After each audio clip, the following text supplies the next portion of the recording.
चौधरी बंसीलाल का गांव गोलागढ़ जूही के पास, ठीक है, बहुत ही एक साधारण परिवार, खेती किसानी करने वाले, और को बहुत बड़े जमींदार भी नहीं जी। वो पढ़ लिख गए, वकील बन गए।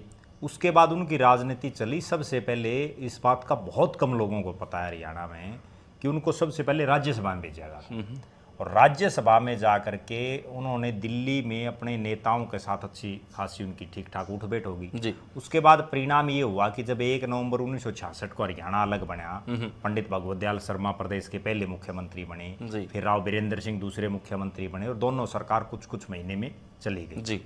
उसके बाद 1968 में चौधरी बंसीलाल के रूप में पहला वो मुख्यमंत्री मिला जिसने एक लंबा समय मुख्यमंत्री के तौर पर गुजारा। जी।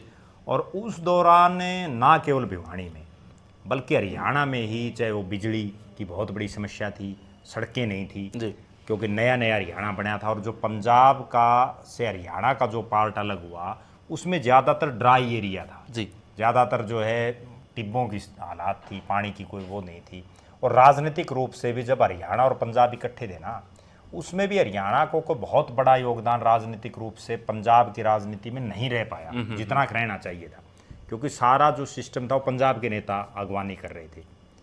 चौधरी बंसीलाल आए, राजनीतिक रूप से मुख्यमंत्री बने, उसने बिजली और सड़कों पर विशेष ध्यान दिया, और वास्तव में इसलिए उनको हरियाणा निर्माता भी कहा जाता है। लेकिन उस हरियाणा निर्माता को उसके बाद एक हालात ये बनी कि चंद्रावती ने उनको लोकसभा का चुनाव उसकी भिवानी की सीट पर हरा दिया। जी। ठीक है, फिर दौर बदलता रहा,